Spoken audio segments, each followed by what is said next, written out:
천박한 건 여전하네. 급이라는 게 있으니까. 화려한 샹들리에 아래 명품으로 온몸을 감싼 여자가 독사 같은 혀를 놀렸다. 40주년 동창회. 샴페인 잔 부딪히는 소리마저 얼어붙게 만든 조롱이었다. 30년 전 반지하 곰팡이 냄새가 밴 듯한 가난한 소녀. 그녀는 그저 서늘한 미소로 침묵을 지킬 뿐이었다. 그러나 셔터가 눌리기 직전 반전의 드라마가 시작되었다. 군 출신 남편들의 등줄기가 벼락 맞은 듯 펴지더니 일제히 거수경례를 올렸다. 충성, 우렁찬 구호가 향한 끝에는 방금까지 조롱당하던 여자가 오만하게 서 있었다. 모욕의 대상이었던 그녀. 베일 뒤에 감춰진 정체는 과연 무엇이었을까? 아내의 섣부른 혀놀림 한 번이 남편의 제국을 모래성처럼 무너뜨리는 파국을 불러왔다. 이 짜릿한 복수극을 시작하기 전 구독과 좋아요로 입장료를 대신해 주세요. 지금 계신 그곳의 전율과 행운이 함께하기를 기원합니다. 새벽 4시 지하 수십 미터 아래 육군 제3군단 벙커. 칠흑 같은 어둠 속 대형 스크린 위에서 핏빛점 3개가 불길한 심장 박동처럼 깜빡이며 숨통을 조여오고 있었다. 북한 무인기 침투 첩보 접수 32분 경과. 20여 명의 참모들이 내뿜는 거친 숨소리와 타자 소리가 뒤섞인 공간. 팽팽한 긴장감이 전선처럼 흐르고 있었다. 지휘석의 주인은 무료하다는 듯 붉은 펜을 빙글 돌렸다. 한지원 중장. 대한민국 육군 유일의 여성 군단장인 그녀에게선 화약 냄새 대신 서늘하고 위험한 향기가 났다. 50대라는 나이가 무색할 만큼 탄탄한 자태. 목까지 단단히 잠근 단추는 금욕적이었으나 그 너머로 붉은 점을 쫓는 눈빛은 맹수처럼 탐욕스럽게 빛났다. 칼로 자른 듯 정교한 단발머리, 검은 뿔테 안경 너머의 눈동자는 감정이 거세된 듯 고요했다. 마치 폭풍우가 몰아치기 직전의 심해처럼 30년의 군 생활이 남긴 교훈은 잔혹했다. 위기의 순간 감정 따위는 거추장스러운 장식품일 뿐.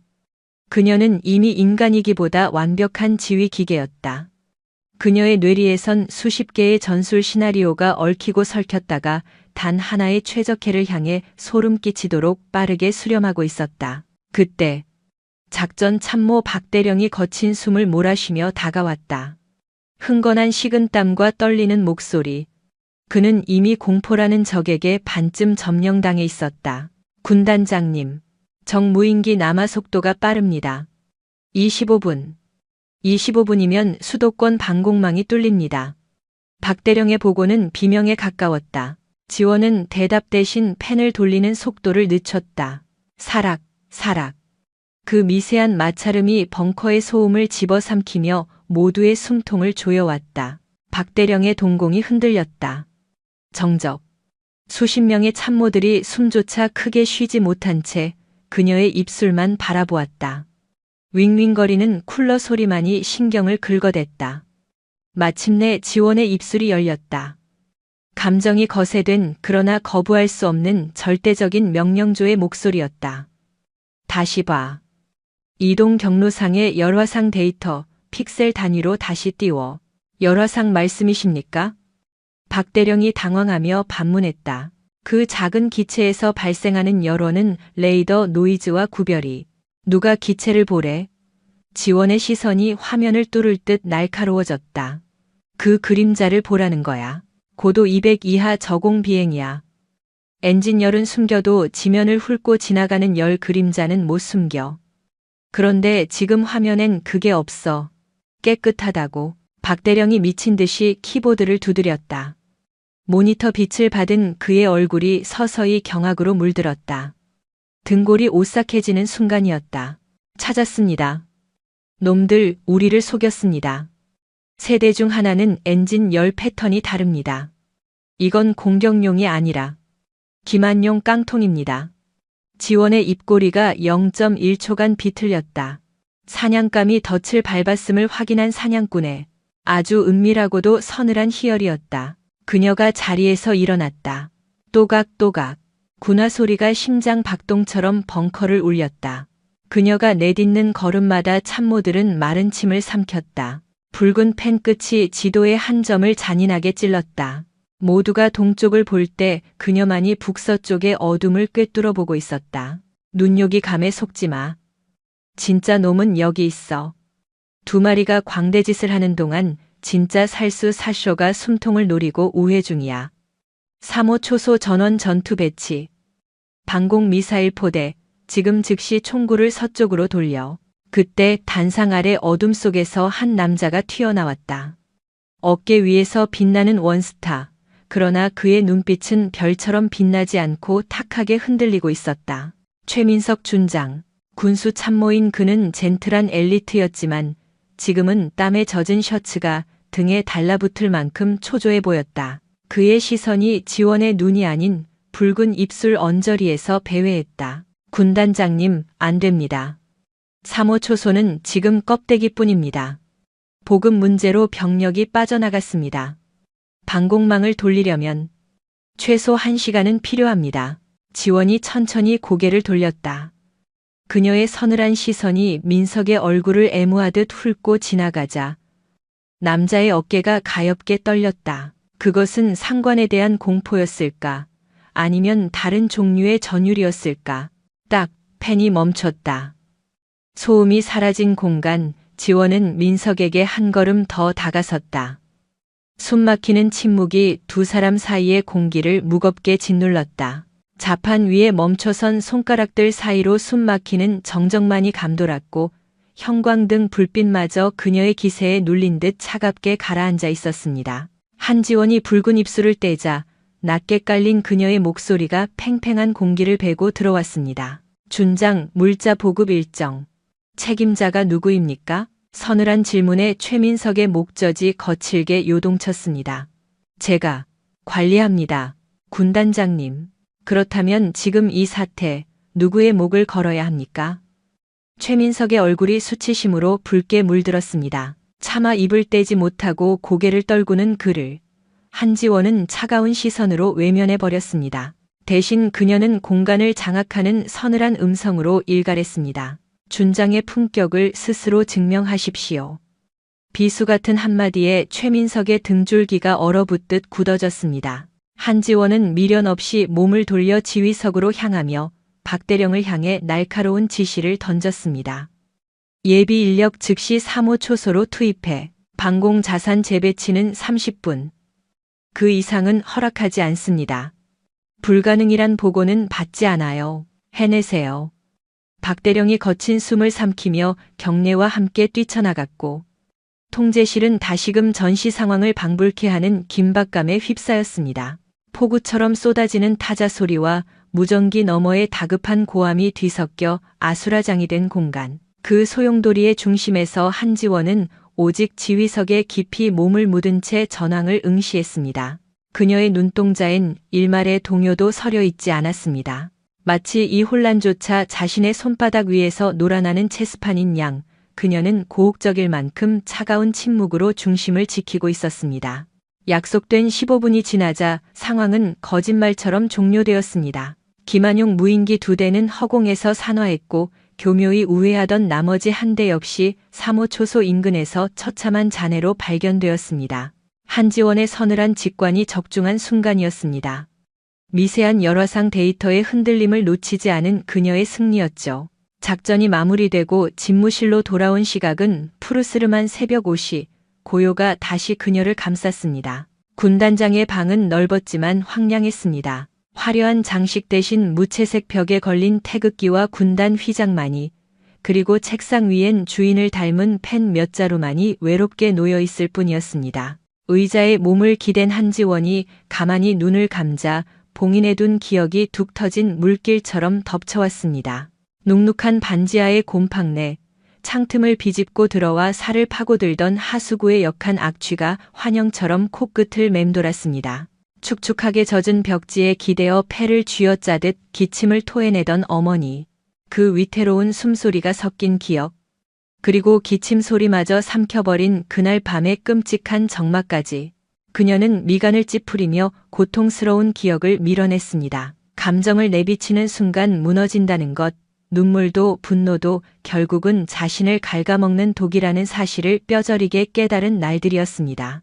다시 눈을 떴을 때 벽에 걸린 초상화 속에 자신이 차갑게 그녀를 내려다보고 있었습니다. 그 아래 박힌 한지원 중장이라는 6글자가 마치 낙인처럼 선명했습니다. 30년의 세월이 빚어낸 이름이었습니다. 가난한 소녀가 철의 여인이 되기까지 그녀는 침묵으로 고통을 삼키고 원칙이라는 갑옷으로 온 세상을 통제하는 법을 처절하게 익혀왔으니까요. 그때 조용한 노크 소리와 함께 비서실장이 들어왔습니다. 그는 지친 기색이 역력한 상관을 보며 조심스럽게 권했습니다. 군단장님, 밤을 꼬박 새우셨습니다. 잠시라도 눈을 붙이시는 게 좋겠습니다. 하지만 한지원은 단호히 고개를 저었습니다. 메마른 입술 사이로 흘러나온 목소리엔 피로가 묻어 있었지만 의지만은 꺾이지 않았습니다. 지금 쉬는 건 원칙을 어기는 겁니다. 오전 회의 준비나 서두르세요. 비서실장이 물러가고 다시 혼자가 된 그녀는 서랍 깊숙한 곳에서 휴대전화를 꺼내들었습니다. 액정 위로 남편 박민성의 이름과 함께 짧은 메시지가 떠올랐습니다. 그녀의 유일한 안식처이자 민간 위기관리 전문가인 그. 당신은 오늘도 완벽했겠지. 언제나처럼 원칙을 지키며. 화면 너머로 전해지는 그의 온기에 차갑게 얼어있던 마음 한구석이 녹아내리는 듯 했습니다. 건조했던 한지원의 입가에 처음으로 희미한 미소가 번졌습니다. 그는 굳이 묻지 않고도 그녀의 침묵을 이해하고 보이지 않는 곳에서 가장 든든한 방패가 되어주는 남자였으니까요. 그만이 알고 있었습니다. 화려한 제복 속에 감춰진 눅눅한 반지하의 기억을, 어머니의 죽음이 남긴 트라우마와 그녀가 왜 이토록 지독한 침묵 속에 스스로를 가두게 되었는지를. 핸드폰을 내려놓은 그녀의 시선이 창밖을 향했습니다. 검푸른 어둠을 찢고 동쪽 하늘이 붉게 타오르며 숨죽이고 있던 세상의 윤곽을 서서히 드러내고 있었습니다. 오늘 밤도 그녀는 원칙으로 승리했습니다. 내일도 그 다음 날도 그녀는 변하지 않을 겁니다. 그것만이 이 비정한 세상에서 한지원이 살아남을 수 있는 유일한 생존 방식이었으므로. 허나 그녀는 꿈에도 몰랐습니다. 오늘 새벽 최민석의 자존심을 짓밟았던 그 한마디가 훗날 그녀의 목을 조여올 거대한 파멸의 도화선에 불을 당겼다는 사실을. 며칠 후 도착할 메시지 하나가 그녀를 지옥 같은 과거의 유령들 앞으로 끌고 갈 것이란 비극 또한 알지 못했죠. 아무것도 모르는 태양만이 무심하게 붉은 빛을 쏟아내고 있었습니다. 한지원은 천천히 자리에서 일어나 구겨진 제복을 쓸어내렸습니다. 가슴 위에서 빛나는 명찰 한지원 중장. 그것은 연약한 내면을 감추기 위해 그녀가 두른 세상에서 가장 단단하고 고독한 갑옷이었습니다. 오늘도 그녀는 차가운 강철 같은 군복, 그 견고한 갑옷을 두르고 보이지 않는 포화가 빗발치는 전장으로 나아갈 준비를 마쳤다. 시계 바늘이 숫자 8을 넘긴 지 오래였지만 한지원 중장은 여전히 집무실의 정막 속에 잠겨 날카로운 눈빛으로 마지막 보고서를 훑어내리고 있었다. 창밖은 이미 칠흑 같은 어둠이 집어삼켰고 사령부의 불빛들도 하나둘씩 숨을 죽였다. 새벽녘의 무인기 침투 작전부터 이어진 긴박했던 시간들이 그녀의 어깨를 묵직하게 짓눌렀다. 육체는 비명을 질렀으나 지원의 손끝은 냉철함을 잃지 않고 만년필을 미끄러뜨렸다. 서명의 마지막 획을 긋고 펜을 놓는 찰나 칠흑 같은 책상 위에서 휴대전화 화면이 유령처럼 창백한 빛을 토해냈다. 무심코 시선을 던진 화면에는 낯선 그러나 지독히도 익숙한 알림이 떠 있었다. 중학교 졸업 40주년 동창회. 벌써 세 번째 도착한 그 집요한 초대는 마치 경고장처럼 느껴졌다. 한지원님, 40주년의 밤이 당신을 기다립니다. 배우자 동반 환영. 찬란했던 그 시절을 추억하며 화면 속의 건조한 문장이 비릿한 조롱처럼 지원의 망막을 찔러왔다. 종료 버튼을 누르려던 지원의 손끝이 허공에서 얼어붙었다. 중학교. 그 세 글자가 시야에 박히는 순간 심장 깊은 곳에 봉인해 두었던 눅눅하고 서늘한 뱀 한 마리가 스멀스멀 목덜미를 타고 기어오르는 듯했다. 전화기를 내려놓은 지원은 가죽 의자 깊숙이 몸을 파묻었다. 창백한 형광등 아래 정막을 찢는 벽시계의 초침 소리가 마치 심장 박동처럼 귓가에 쿵, 쿵 하고 거칠게 울려 퍼졌다. 천천히 눈을 감자 망각의 댐이 무너지듯 30여 년 전의 잿빛 기억들이 걷잡을 수 없는 해일이 되어 그녀를 덮쳐왔다. 습한 곰팡내와 흙먼지가 뒤섞인 반지하 단칸방. 세상의 발목만을 올려다봐야 했던 그 비좁은 창문 아래서 어린 지원은 숨죽여 살고 있었다. 거친 공사판을 전전하던 아버지는 달 그림자처럼 드물게 나타났다. 그가 돌아오는 날이면 흙먼지 낀 손에는 언제나 땀과 기름에 절은. 그러나 무엇보다 소중한 생활비 봉투가 구겨진 채 들려 있었다. 침묵이 익숙했던 사내는 단 한 번도 딸에게 고단함을 내비치지 않았다. 그저 새벽 안개 속으로 사라지기 전 잠든 딸의 이마를 쓸어주는 그 투박하고 거친 손길만이 그가 여전히 곁에 존재한다는 유일하고도 애달픈 온기였다. 어머니의 손은 식당의 차가운 물과 독한 세제에 닳고 달아 나무 껍질처럼 갈라져 있었다. 그러나 그 상처투성이 손은 밤늦도록 일하면서도 지원의 준비물을 챙길 때만큼은 비단결보다 더 섬세하고 빈틈이 없었다. 가난은 불편했으나 부모라는 울타리 안에서 지원은 버틸 수 있었다. 진정한 지옥은 현관문을 나서는 순간 학교라는 이름의 정글에서 시작되었다. 중학교 입학과 동시에 지원의 세계는 잔인하게 양분되었다. 부모의 사랑이 있는 누추한 안식처와 포식자들이 지배하는 서늘한 교실이라는 야생으로 기억의 심연 속에서 환청처럼 날카로운 목소리가 솟아올랐다. 30년이 지난 지금도 소름 끼치도록 선명한 그 시절의 반장 최수연이었다. 최수연은 여왕벌이었다. 부유한 집안, 화려한 외모, 그리고 타인의 약점을 쥐고 흔드는 타고난 잔혹함으로 그녀는 교실이라는 작은 왕국을 완벽하게 장악하고 있었다. 수연의 손가락 끝이 가리키는 곳에는 파멸만이 있었다. 표적이 된 아이는 철저히 고립되거나 비참한 장난감이 되어야 했다. 그리고 입학 첫날, 불행히도 그 잔인한 시선은 한지원을 향해 꽂혔다.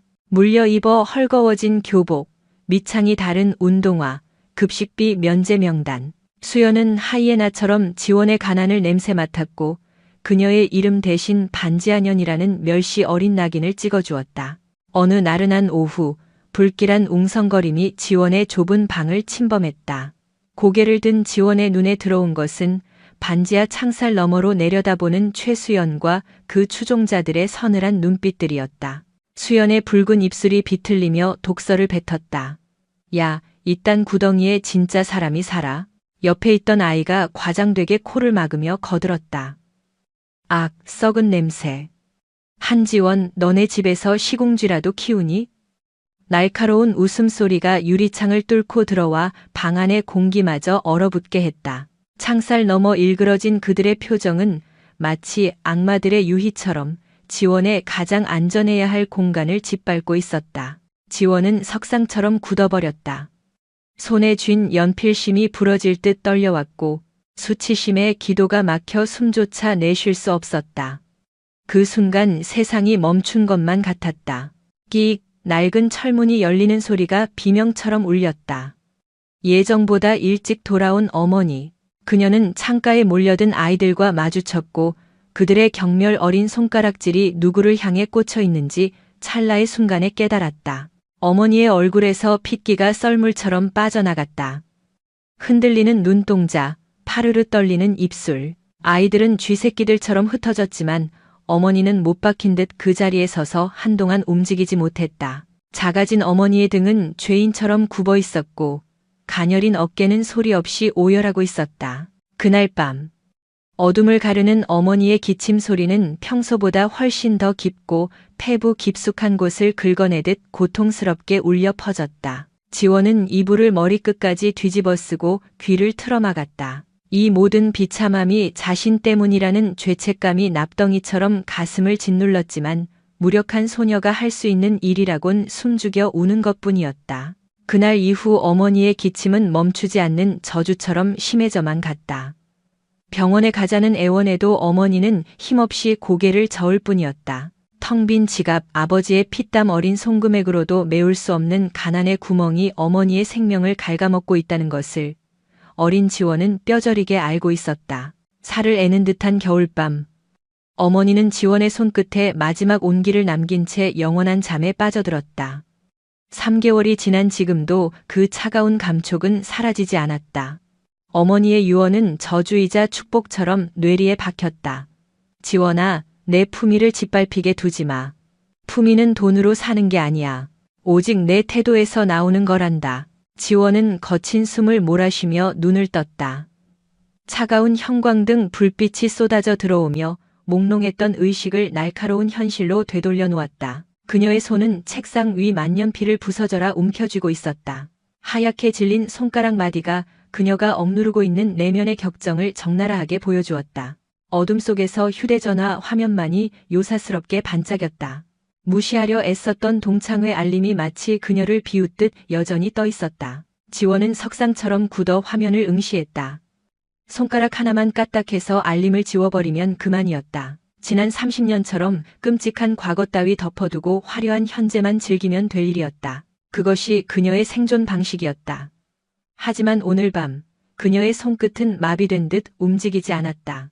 그녀는 수만 명을 호령하는 대한민국 육군의 군단장 한지원 중장이었다. 대한민국 권력의 정점에 선 그녀였지만 고작 중학교 동창이라는 단어 하나에 무너져 내렸다. 거대한 계급장 뒤에 숨어있던 14살의 상처투성이 소녀가 다시금 고개를 쳐들었다. 정막을 깨는 노크 소리와 함께 집무실 문이 열렸다. 문틈으로 스며든 익숙한 공기, 남편 민성이 그곳에 서 있었다. 위기관리 전문가다운 침착함과 중년의 중후한 매력을 겸비한 남자. 근처 회의를 마치고 그녀를 데리러 온 그의 눈빛은 언제나처럼 깊고 따뜻했다. 민성의 예리한 시선이 지원을 훑었다. 눈가의 떨림, 책상 위의 휴대전화, 그리고 하얗게 질린 손가락까지. 그는 찰나의 순간에 아내의 불안을 간파했다. 그가 소리 없이 다가와 지원의 곁에 섰다. 은은한 코롱 향기가 그녀를 감쌌다. 그의 시선이 무겁게 휴대전화 화면의 알림에 머물렀다. 잠시 후 귓가를 울리는 낮은 저음이 들려왔다. 또 그들이군요. 이번엔 도망치지 않을 겁니까? 지원은 입술을 깨물었다. 민성은 그녀의 가장 밑바닥까지 아는 유일한 남자였다. 곰팡이 핀 반지하 방, 어머니의 비참한 죽음, 그리고 그녀를 난도질했던 학창시절의 기억들까지. 그는 결코 값싼 동정을 보내지 않았다. 다만 거친 폭풍우 속에서도 그녀가 스스로 일어설 수 있도록 거대한 바위처럼 묵묵히 그 곁을 지킬 뿐이었다. 화면 속 참석과 불참. 두 개의 버튼이 마치 천국과 지옥으로 갈라지는 갈림길처럼 지원을 노려보고 있었다. 떨리는 손가락이 허공에서 멈췄다. 숨막히는 긴장감 속에서 그녀는 마침내 운명의 방아쇠를 당기듯 참석 버튼을 눌렀다. 참석이 확정되었습니다. 붉은색 경고문 같은 글자가 화면에 박혔고 지원은 홀린 듯 그 문구를 응시했다. 함께 갈까요? 민성의 목소리에 섞인 것은 단순한 질문이 아닌 언제든 당신을 위해 싸울 준비가 되어 있다는 맹세였다. 지원은 잠시 숨을 골랐다. 복수의 전장에 남편을 끌어들이는 게 맞을까? 하지만 초대장에 적힌 배우자 동반 환영이라는 문구가 떠올랐다. 그건 그들의 오만함이자 실수였다. 당신은 굳이 가지 않아도 돼요. 지원이 말하려 하자 민성이 그녀의 차가운 손을 크고 따뜻한 손으로 덮어버렸다. 그의 뜨거운 체온이 얼음장 같은 지원의 손가락 사이로 파고들었다. 그 강렬한 온기는 그녀의 혈관을 타고 흘러 얼어붙은 심장까지 녹이는 듯했다. 당신 곁에 있는 게 내가 원하는 전부입니다. 그거면 충분해. 민성의 깊은 눈동자가 그녀를 포참했다. 지원은 아무 말도 할 수 없었다. 대신 그녀의 입가에 묘한 미소가 번졌다. 그것은 아주 오랜만에 느껴보는 누군가에게 온전히 보호받고 있다는 짜릿한 안도감이었다. 지원은 천천히 몸을 일으켜 옷장을 열었다. 절도 있게 정렬된 군복들 사이 위태롭게 숨어있던 사복 몇 벌이 눈에 들어왔다. 그녀의 손길이 닿은 것은 가장 수수한 베이지색 정장이었다. 아무런 장식도 색깔도 없는 무미건조한 옷. 그것은 일종의 위장이었다. 민성의 눈썹이 꿈틀했다. 그 옷으로 괜찮겠습니까? 그의 물음에 지원은 단호하게 고개를 끄덕였다. 계급장 따위 떼고 인간 한지원으로 밟아줄 거니까요. 민성은 더 묻지 않았다. 그의 입가에 희미한 미소가 걸렸다. 아내의 계획을 이해한 것이다. 지원은 달력 위로 붉은 펜을 가져갔다. 이번 주 토요일, 펜 끝이 종이를 지시기듯 붉고 선명한 동그라미를 그려냈다. 사각거리는 소리가 마치 칼을 가는 소리처럼 집무실을 채웠다. 동그라미가 완성되자 지원은 천천히 고개를 돌려 창밖을 응시했다. 어둠을 집어삼킨 군단 사령부의 불빛들, 저 멀리 경계 초소의 희미한 조명들이 마치 그녀를 호위하는 병사들의 눈빛처럼 반짝였다. 결전의 날은 토요일이었다. 30년 전 그녀의 영혼을 짓밟고 반지하년이라며 침을 뱉었던 그들을 심판할 시간이다. 어머니를 죽음으로 내몰았던 그 잔인한 조롱과 손가락질을 되돌려줄 것이다. 지원은 복수심에 떨리는 손으로 남편의 손을 꽉 쥐었다. 뜨거운 체온이 맞닿자 차가운 이성이 돌아왔다. 그녀는 민성의 눈을 똑바로 바라보며 낮게 읊조렸다. 더 이상 도망치지 않아. 형광등 불빛 아래 달력 위에 붉은 동그라미가 마치 타겟을 조준한 십자선처럼 섬뜩하게 빛나고 있었다. 토요일 오후 4시. 침실의 공기는 무거웠다. 며칠 전 준비해둔 베이지색 정장이 마치 주인을 기다리는 갑옷처럼 옷걸이에 걸려 있었다. 지원은 의식처럼 경건하게 옷을 꺼내 침대 위에 펼쳤다. 그 옆엔 무기처럼 단단해 보이는 구두 한 켤레와 작은 핸드백이 놓였다. 화장대 서랍을 열자 화려한 보석들이 빛을 뿜어냈다. 진주 귀걸이, 다이아몬드 목걸이가 그녀를 유혹하듯 반짝였다. 손끝이 진주 귀걸이 위에서 잠시 배회했다. 하지만 그녀는 냉소적인 미소를 지으며 손을 거두었다. 텅! 서랍이 닫히는 소리가 결연하게 울렸다. 손목에 감으려던 명품 시계조차 차가운 대리석 위로 던져졌다.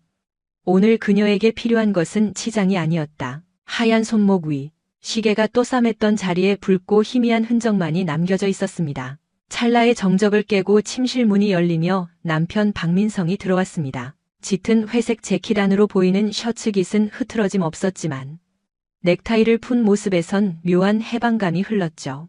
민성의 시선이 침대 위를 어지럽힌 옷가지들을 지나 화장대 위 차가운 시계로, 이내 주인의 부재를 알리는 아내의 손등 위 붉은 자국으로 미끄러지듯 훑고 지나갔습니다. 그는 깊은 눈빛으로 그 흔적을 응시하다가 무거운 침묵을 두른 채 창가 의자에 몸을 기댔습니다. 한지원이 옷을 갈아입기 위해 움직이자 공기의 흐름이 바뀌었습니다. 정장 상의를 어깨에 걸치고 단추를 잠그려던 순간 미세하게 떨리는 손끝에서 첫 번째 단추가 야속하게 미끄러져 나갔습니다.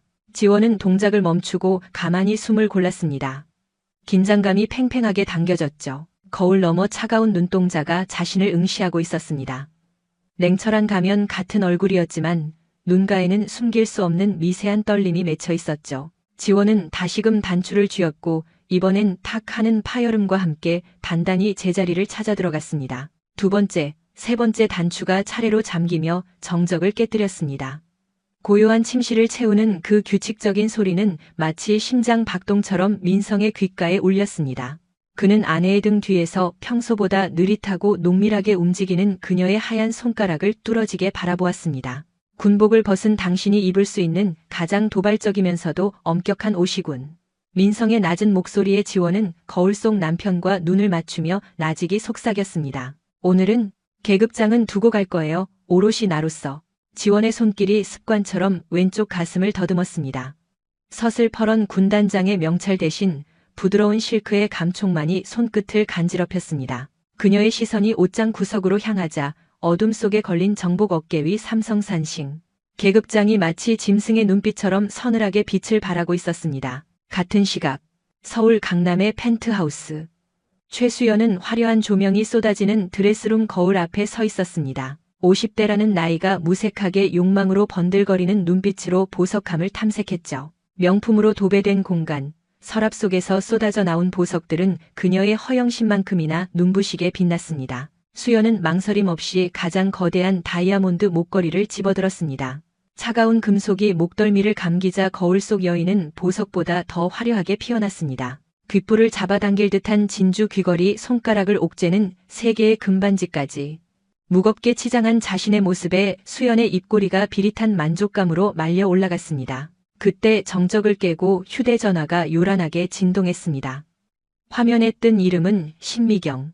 학창시절부터 수연의 그림자처럼 움직이던 오른팔이자 현재는 남편 강진철의 회사에서 은밀한 로비를 도맡아 하는 충실한 신복이었습니다.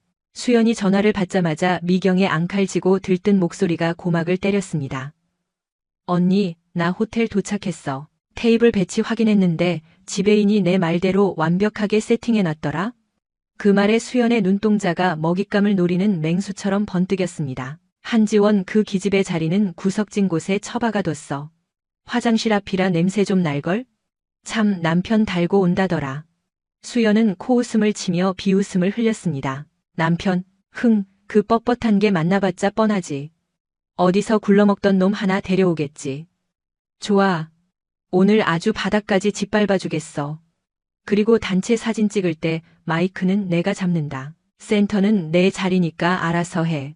통화가 끊기자 수연은 다시 거울을 마주했습니다. 조명 아래 번뜩이는 다이아몬드는 그녀의 검은 속내처럼 차갑고 날카롭게 빛났습니다. 그때 드레스룸 문이 거칠게 열리며 남편 강진철이 등장했습니다. 예비역 중령 출신의 군수업체 사장. 번지르르한 양복을 입은 그의 손에는 과시하듯 금박이 박힌 명함 케이스가 들려 있었습니다. 성공에 대한 갈망이 묻어나는 모습이었죠. 진철은 습관적으로 케이스를 열어 명함의 정렬 상태를 집요하게 확인했습니다. 한치의 오차도 용납하지 못하는 군 시절의 강박. 각 잡힌 명함들을 만족스럽게 바라보던 그는 이내 탐욕스러운 눈빛으로 화려하게 치장한 아내를 훑어내렸습니다. 동창회라고 했나? 나도 끼면 되는 거지? 진철의 물음에 수연이 교태 섞인 미소로 고개를 끄덕였습니다. 그럼요. 명함 두둑이 챙겨요. 먹잇감들이 득실거릴 테니까. 아내의 말에 진철의 입가에 비열하고 탐욕스러운 웃음이 끈적하게 번졌습니다. 그는 마치 사냥을 앞둔 짐승처럼 입맛을 다셨습니다. 한편 또 다른 고급 빌라. 현역 준장 최민석의 아내 김민정도 외출 준비에 한창이었습니다. 수연과는 동창이 아니었지만 남편들의 계급 사회를 통해 맺어진 끈끈하고도 계산적인 인연으로 이번 파티에 초대받은 것이었죠. 민정이 몸매가 드러나는 화려한 원피스 차림으로 거실에 나타나자 소파에 묻혀있던 남편 최민석이 힘겹게 몸을 일으켰습니다. 여보, 꼭 가야 해? 나 오늘 정말 지치는데.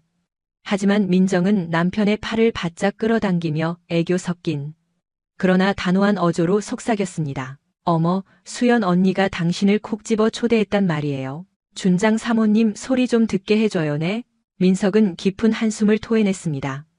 며칠 전 새벽 살얼음판 같았던 작전 회의실. 군단장의 서슬퍼런 질책과 준장의 품격을 운운하던 차가운 목소리가 트라우마처럼 뇌리를 스쳤습니다. 하지만 눈앞에서 반짝이는 아내의 욕망을 꺾기엔 그는 이미 너무 지쳐 있었습니다. 민정은 거울 속 자신의 붉은 입술을 확인하며 마치 승리라도 예감한 듯 들뜬 목소리로 중얼거렸습니다. 오늘 군발이 남편들 득실거린다던데. 그래도 우리 남편이 별인데 거기서 제일 높지 않겠어? 오늘 기 좀 펴보자고. 그녀는 다가올 파국은 꿈에도 모른 채 헛된 우월감에 취해 있었습니다. 박진욱이 억지로 턱을 까닥이자 민정의 붉은 입술이 탐욕스럽게 휘어졌습니다. 그녀에게 있어 남편의 계급장은 단지 자신을 더 돋보이게 할 화려한 브로치에 불과했으니까요. 장면이 바뀌어 지원의 집. 지원은 현관 앞에 서서 천천히 구두굽을 맞췄습니다. 민성이 차키를 쥐고 먼저 나선 사이 지원은 묘한 긴장감을 품은 채 익숙한 현관을 다시 한번 눈에 담았습니다. 그때 신발장 위 작은 액자가 시선을 붙잡았습니다. 빛바랜 흑백 사진 속 30년 전의 어머니가 영원히 늙지 않는 미소를 머금은 채 지원을 고요히 응시하고 있었습니다. 지원은 그 시선을 피하지 않고 마주섰습니다. 품위는 돈이 아니라 태도에서 나오는 거야. 어머니가 남긴 마지막 유언이 심장 깊은 곳을 서늘하게 훑고 지나갔습니다. 조수석의 문이 닫히자 민성의 낮고 부드러운 목소리가 귓가를 파고들었습니다. 준비됐어? 지원이 말없이 고개를 끄덕이자 차는 미끄러지듯 어둠 속으로 출발했습니다. 토요일 오후의 거리는 거짓말처럼 평화로웠습니다. 차 안을 감싸는 우아한 클래식 선율조차 지원에게는 그저 웅웅거리는 백색 소음처럼 느껴질 뿐 귀에 닿지 않았습니다. 빠르게 뒤로 밀려나는 가로수들을 응시하던 지원은 무릎 위 가지런한 손끝이 미세하게 떨리고 있음을 깨달았습니다. 축축하게 젖어드는 손바닥. 그녀는 들키고 싶지 않은 듯 황급히 손가락을 얽어쥐며 그 불안한 전율을 억눌렀습니다. 핸들을 쥔 민성의 시선은 앞을 향해 있었지만 신경은 온통 그녀에게 쏠려 있었습니다. 어떤 상황에서도 동요하지 않겠다고 약속했어. 정말 자신 있어? 지원은 차창에 비친 자신의 얼굴을 응시하며 나직이 대답했습니다. 오늘 내가 끝까지 버티는지 당신이 곁에서 똑똑히 지켜봐줘요. 민성의 거친 오른손이 핸들을 놓고 지원의 차갑게 굳은 손을 부드럽게 감싸 쥐었습니다. 맞닿은 살결을 통해 묵직하고 뜨거운 체온이 혈관을 타고 흘러들어왔습니다. 지원은 본능적으로 남편의 손을 힘주어 마주 잡았습니다. 그의 단단한 그립 안에서 위태롭게 떨리던 손끝이 비로소 안정을 찾기 시작했습니다. 도심의 마천루들이 위압적으로 스쳐 지나가며 목적지가 임박했음을 알렸습니다. 지원은 깊은 숨을 들이마셨습니다. 30년의 세월을 건너뛴 운명적인 조우가 바로 코앞으로 다가와 있었습니다. 오후 5시가 되기 직전 육중한 차체가 호텔 정문에 멈춰섰습니다. 민성이 브레이크를 밟자마자 제복을 입은 도어맨이 깍듯하게 달려와 문을 열었습니다. 지원은 짧게 호흡을 정리하고 우아하게 차에서 내렸습니다. 바람결에 실려온 로비의 선율과 정문을 가득 메운 최고급 세단들의 행렬이 그녀를 압도하듯 맞이했습니다. 지원이 고개를 들자 거대한 호텔의 통유리 벽에 부딪힌 붉은 석양이 시리도록 눈부시게 쏟아졌습니다. 30년 전에 가난했던 소녀는 감히 상상조차 할 수 없었던 화려한 성천이었습니다. 브라운관 너머로만 훔쳐보던 닿을 수 없는 이게. 지원은 씁쓸한 회상을 도도하게 털어내며 정문을 향해 또각또각 걸음을 옮겼습니다. 어느새 다가온 민성이 그녀의 곁을 든든하게 지켰습니다. 그는 묵묵히 하지만 보폭을 완벽하게 맞추며 아내를 에스코트했습니다. 화려한 로비를 지나 연회장으로 향하는 계단. 지원의 심장은 격렬하게 요동쳤지만 가면처럼 차가운 그녀의 표정은 그 어떤 감정의 균열도 허락하지 않았습니다. 연회장 입구. 2명의 동창이 분주하게 명찰을 배부하고 있었습니다. 지원이 다가서자 접수대를 지키던 여성이 사무적인 눈빛으로 명단을 훑어내렸습니다. 성함이요? 한지원입니다. 명단 위를 배회하던 손가락이 멈추고 여자가 고개를 들었습니다. 찰나의 순간 끈적하고 노골적인 시선이 지원의 전신을 훑으며 값을 매기듯 평가했습니다. 소박한 베이지색 슈트와 장신구 하나 없는 단조로움. 상대의 눈동자에 실망과 경멸이 섞인 묘한 우월감이 스쳐 지나갔습니다. 아, 한지원 씨? 여기 받으세요.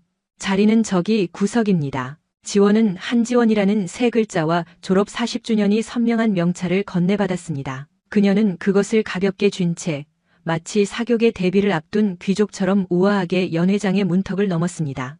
연회장은 이미 인파로 가득 차 열기가 넘쳤습니다. 거대한 크리스털 샹들리에가 보석 가루 같은 빛을 흩뿌리고 테이블마다 놓인 생화의 향기가 은밀하게 공간을 채우고 있었습니다. 3355 무리 지은 동창들의 웃음소리가 허공에 부딪혔습니다. 흔들리는 붉은 와인 잔과 그들의 목덜미에서 경쟁하듯 번쩍이는 보석들이 현기증 날 만큼 화려했습니다. 지원의 등장이 순간 정적을 불렀으나 그녀를 향했던 호기심 어린 시선들은 이내 흥미를 잃고 흩어졌습니다. 너무나도 무해하고 평범해 보이는 그녀의 모습은 그들의 자극적인 가십거리가 되지 못했으니까요. 지원은 그 무관심을 예리하게 감지했지만 입가엔 오히려 서늘한 미소가 번졌습니다. 차라리 잘된 일이었죠. 그녀는 그림자처럼 조용히 지정된 구석 자리를 향해 미끄러지듯 움직였습니다. 가장 외진 곳이었지만 무대의 중앙을 관망하기엔 더할 나위 없는 VIP석이나 다름없었습니다. 지원은 우아하게 다리를 꼬고 앉아 사냥터의 맹수처럼 연회장 전체를 차분히 스캔했습니다. 마치 고지를 점령하기 전 전황을 살피는 지휘관의 눈빛. 냉철하게 공간을 장악하는 그녀의 곁으로 민성이 다가와 은밀하게 속삭였습니다. 괜찮아? 지원은 짧게 고개를 끄덕이곤 테이블 위에 명찰을 집어들었습니다. 찰나의 망설임 끝에 그녀는 이름이 보이지 않도록 명찰을 뒤집어 차가운 테이블 위에 덮어두었습니다. 자신의 존재를 지우겠다는 듯한 은밀한 제스처. 그 순간 연회장 중앙을 가르는 날카로운 웃음소리가 정적을 깼습니다. 지원의 시선이 꽂힌 곳, 그 화려한 무대 중앙엔 수연, 민정, 미경, 그 악녀들이 여왕처럼 군림해 있었습니다.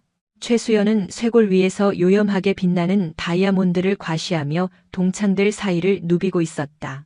연회장의 공기를 장악하려는 듯 그녀의 목소리는 높고 날카로웠다. 어머, 정말 오랜만이야. 세월이 우릴 비껴갔나 봐. 다들 그대로네. 거칠에 섞인 찬사의 상대가 웃음을 터뜨리자 수연은 승리감에 도취된 듯 고개를 젖혔다. 샹들리의 조명이 그녀의 목선과 보석을 탐욕스럽게 비췄다. 수연의 곁을 지키는 남편, 강진철은 이미 사냥에 나선 짐승처럼 군 출신 남편들 사이를 파고들고 있었다. 빳빳한 명암이 오가는 사이 그의 목소리에는 비릿한 욕망이 서려 있었다. 군수 물류 쪽입니다. 군납 라인이 필요하시면 언제든. 깍듯한 군대식 어조 뒤에 숨겨진 사업가의 능글맞은 미소가 뱀처럼 꿈틀거렸다. 한지원은 샴페인 잔을 만지작거리며 그 기이한 연극을 관망했다.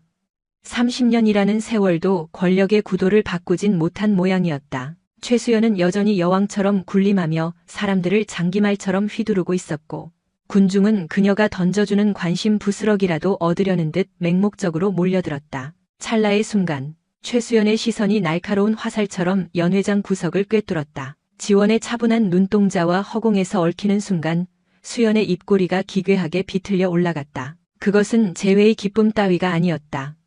오랫동안 찾아 헤맨 먹잇감을 포착한 맹수의 섬뜩하고도 희열에 찬 미소였다. 사회자의 들뜬 목소리와 함께 배우자 소개 시간이 시작되었다. 스포트라이트를 독점하듯 중앙 테이블에 최수연이 우아하게 몸을 일으켰다. 제 남편 강진철이에요. 예비역 중령이고 지금은 군수 물류기업 대표랍니다. 강진철이 여유롭게 고개를 숙이며 묵직한 저음으로 덧붙였다. 반갑습니다. 군납 비즈니스에 관심 있는 분들은 언제든 환영입니다. 그의 말의 좌중에서는 부러움 섞인 탄성이 터져나왔고 분위기는 순식간에 달아올랐다. 다음 차례인 김민정이 상기된 얼굴로 남편을 소개했다. 제 남편 최민석이에요. 현역 육군 준장입니다.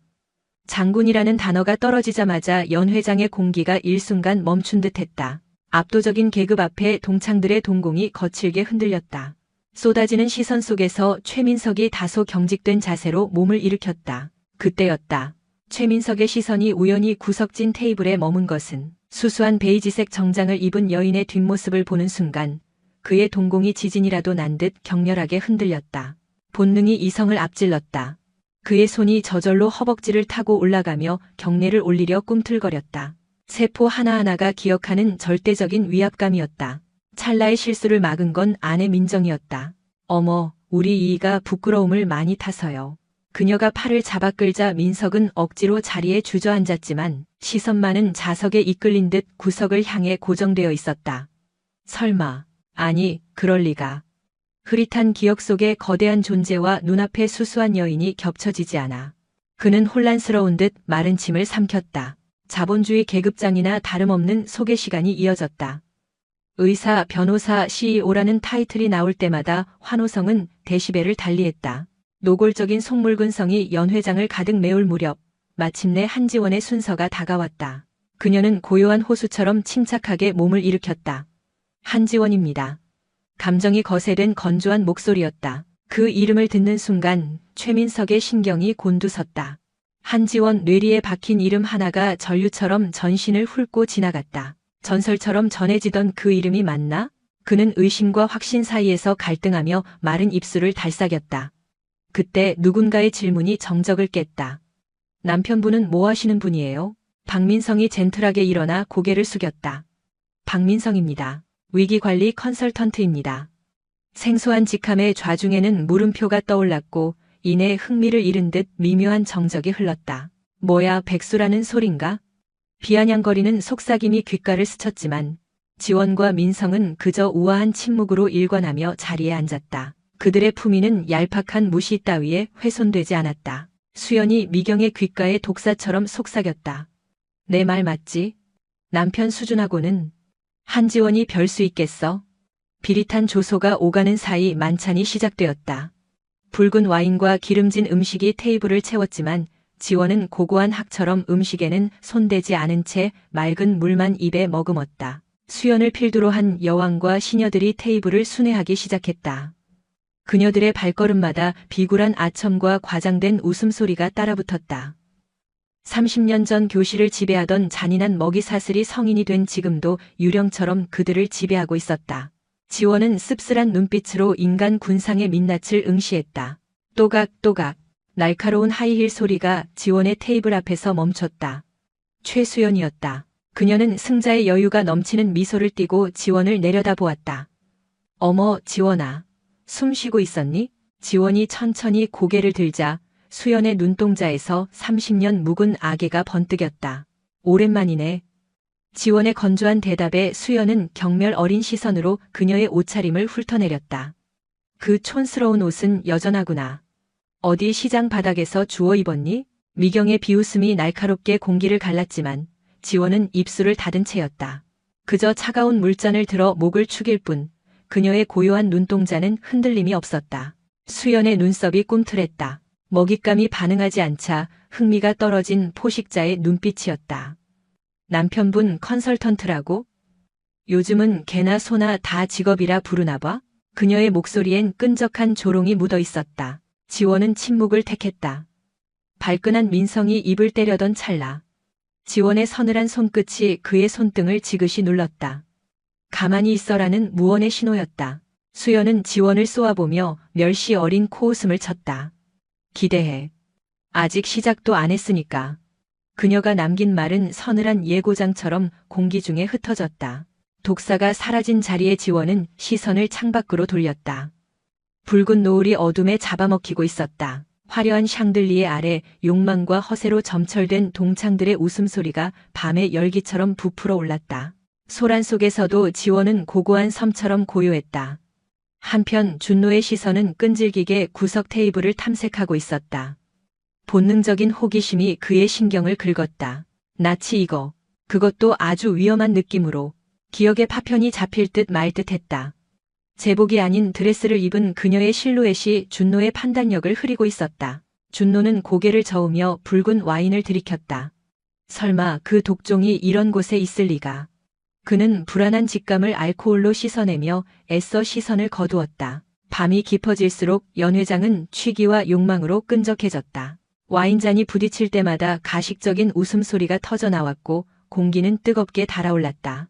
빛나는 샹들리에 아래 위선적인 사교의 장이 펼쳐졌다. 그러나 지원은 그 활락의 소용돌이에서 한 발짝 물러나 투명한 물잔만을 매만지며 때를 기다리는 사냥꾼처럼 침묵했다. 민성의 걱정 어린 시선에 지원은 옅은 미소로 안심시켰다. 하지만 물잔을 쥔 그녀의 하얀 손가락 마디마디에는 숨길 수 없는 날. 선 긴장감이 팽팽하게 감돌고 있었다. 수연은 여왕벌처럼 연 회장을 휘저었다. 그녀의 과장된 웃음소리가 공간을 지배했고 미경과 민정은 충실한 시녀처럼 그녀의 뒤를 따르며 권력의 찌꺼기를 핥았다. 자, 이제 가면을 벗고 추억놀이를 해볼까요? 주최 측 동창에 들뜬 목소리가 마이크를 타고 울렸다. 폭풍전야의 고요함을 깨뜨리는 신호탄이었다. 환호성 사이로 수연이 주인공처럼 등장했다. 마이크를 낚아채는 그녀의 손길엔 오만함이 가득했다. 순식간에 연 회장엔 찬물을 끼얹은 듯한 정적이 감돌았다. 우리끼리만 즐거울 순 없잖아? 저 구석에 숨죽인 불청객이 한 분 계시거든. 다들 기억하지? 한집, 원. 이름이 호명되는 순간 수십 개의 시선이 화살처럼 지원에게 꽂혔다. 지원은 천천히 고개를 들었다. 수연의 입가엔 잔혹한 유희를 즐기는 악마의 미소가 걸려 있었다. 일어나, 지원아, 숨어만 있지 말고. 수연의 명령조에 지원은 우아하게 몸을 일으켰다. 그녀의 동작 하나하나에 연 회장의 공기가 숨죽였다. 시선들이 비수처럼 날아와 꽂혔지만 지원의 가면은 견고했다. 또각또각 수연의 구두 굽소리가 사형 집행인의 발걸음처럼 정막을 깨며 다가왔다. 수연은 지원을 품평하듯 훑어내렸다. 세월도 널 비껴갔나 봐. 여전히 촌스럽고 여전히 가난한 티가 나네. 그때처럼. 시녀들의 비릿한 비웃음이 배경음처럼 깔렸다. 그러나 지원은 동요하지 않았다. 그저 깊이를 알 수 없는 눈동자로 수연의 영혼을 꿰뚫듯 응시할 뿐이었다. 무반응의 약이 오른 수연이 마이크를 지원의 입술 끝에 들이댔다. 날카로운 하울링 소리가 공간을 찢었다. 왜, 벙어리라도 됐어. 예나 지금이나 입 닥치고 있는 건 여전하네. 그때 숨막히는 긴장을 깨고 준비위원이 일어섰다. 수연아, 적당히 해. 좋은 날인데 분위기 망치지 말고. 용기 낸 만류였다. 수연의 눈이 살기로 번뜩였다. 뭐가 문제야? 추억팔이 하자며? 난 지금 가장 뜨거웠던 추억을 꺼내는 중인데. 서슬퍼런 기세에 중재자는 입을 다물 수밖에 없었다. 아무도 광기에 휩싸인 수연을 막지 못했다. 방조자들의 침묵 속에서 수연의 목소리는 더욱 날카롭고 잔인하게 고조되었다. 지원아, 솔직히 말해봐. 니네 엄마 말이야. 금기어가 튀어나온 순간 지원의 어깨가 돌처럼 굳었다. 어머니, 그 단어는 여전히 그녀의 심장을 난도질하는 흉기였다. 심지어 민정조차 당황한 기색이 역력했다. 선을 넘어도 한참 넘은 것이다. 그러나 그녀는 곧 악의 편승에 비열한 미소를 다시 지어 보였다. 수연은 악마처럼 속삭이며 지원의 턱 밑까지 다가왔다. 니네 엄마 왜 객사했는지 이제는 말해줄 수 있잖아? 우리가 괴롭혀서 화병이라도 나셨나? 숨소리조차 들리지 않는 완벽한 정적. 잔인한 호기심과 죄책감이 뒤섞인 공기 속에서 동창들은 갈 곳 잃은 시선을 허공에 두며 위선적인 외면을 택했다. 지원의 세상에서 소음이 소거되었다. 오직 수십 개의 끈적한 시선만이 그녀의 살갗을 파고들었고 그 무게는 천근 만근 어깨를 짓눌렀다. 그것은 수치가 아니었다. 분노도 아니었다. 30년 전 그 교실 구석, 철저히 혼자였던 투명 인간으로 돌아간 듯한 뼛속까지 시린 고립감이었다. 서윤은 테이블 위 차가운 습기가 맺힌 물잔을 가만히 들어 올렸습니다. 손끝에 미세한 떨림을 감추기 위해 그녀는 느릿하고 우아한 동작으로 입술을 적셨죠. 타는 듯한 목구멍으로 차가운 액체가 흘러내리는 감각에 집중하며 서윤은 마음속 깊은 곳에 캄리를 트는 불안을 숫자로 억눌렀습니다. 하나, 둘, 셋. 그것은 폭풍 전야의 고요함을 지키기 위한 그녀만의 의식이었습니다. 옆자리의 민성이 거칠게 몸을 일으키려 했습니다. 그의 굳어진 턱과 이글거리는 눈동자는 당장이라도 폭발할 듯한 분노를 품고 있었죠. 그 순간 서윤의 가녀린 손길이 그의 투박한 손등을 부드럽게 덮어왔습니다. 그 따스하고 은밀한 접촉은 침묵의 언어였죠. 나를 믿어요. 민성은 끓어오르는 화를 삼키며 거친 숨을 내쉬고는 아내의 체온을 느끼며 다시 의자 깊숙이 몸을 묻었습니다. 서윤의 침묵은 수연을 더욱 미치게 만들었습니다. 독이 오른 수연은 먹잇감을 노리는 맹수처럼 마이크를 들이밀며 날카롭게 쏘아붙였죠. 뭐야? 그 고상한 척하는 입 좀 열어보지 그래? 내가 천박해서 상종도 못하겠다. 이건가? 찢어질 듯한 고성이 연회장의 우아한 공기를 흉물스럽게 베어내며 울려 퍼졌습니다. 미경은 그 상황이 즐겁다는 듯 비릿한 조소를 터뜨렸지만 옆에 있던 민정의 얼굴은 하얗게 질려가고 있었습니다. 단순히 동창을 놀리는 수준을 넘어선 살얼음판 같은 긴장감이 감돌기 시작했기 때문이죠. 민정은 본능적인 위기감을 느끼며 불안한 눈빛으로 시선을 회피했습니다. 파티장은 순식간에 숨막히는 스릴러의 한 장면처럼 변해가고 있었습니다. 수연이 마이크를 쥔 손을 허공에 휘저으며 독설을 내뱉었습니다. 천박한 년. 여전히 쥐새끼처럼 숨죽이고 사는 꼴이라니. 그 적나라한 경멸의 언어가 공간을 지배하는 순간 화려한 샹들리에의 불빛마저 서늘한 비수가 되어 꽂히는 듯했습니다. 연 회장은 마치 시간이 멈춘 듯한 정적에 휩싸였고 벼랑 끝에 선 듯한 긴장감이 모두의 숨통을 조여왔습니다. 달그락. 서윤이 물잔을 내려놓는 소리가 유난히 크게 들렸습니다. 손끝에 미세한 떨림은 있었지만 고개를 든 그녀의 표정은 소름 끼치도록 차분했죠. 서윤은 천천히 수연을 응시했습니다. 그 눈동자는 감정이 거세된 깊은 심연과도 같았습니다. 분노나 슬픔 따위의 얄팍한 감정 대신 상대를 꿰뚫어 보는 듯한 투명하고 서늘한 눈빛만이 존재할 뿐이었습니다. 그 고요한 압도감에 짓눌린 건 오히려 수연이었습니다. 허공을 치는 듯한 무력감에 당황한 수연은 헛기침을 하며 뒷걸음질 쳤죠. 하, 싱겁긴. 나중에 보자고. 수연이 도망치듯 몸을 돌리려는 찰나. 서윤의 입술이 매혹적으로 달싹였습니다. 수연 씨. 낮게 깔린 그 목소리는 뱀처럼 부드럽게 수연의 발목을 휘감았습니다. 수연의 발걸음이 딱딱하게 굳었습니다. 서윤은 우아한 미소를 머금은 채 결정적인 한마디를 던졌습니다. 남은 시간 부디 즐겁게 보내요.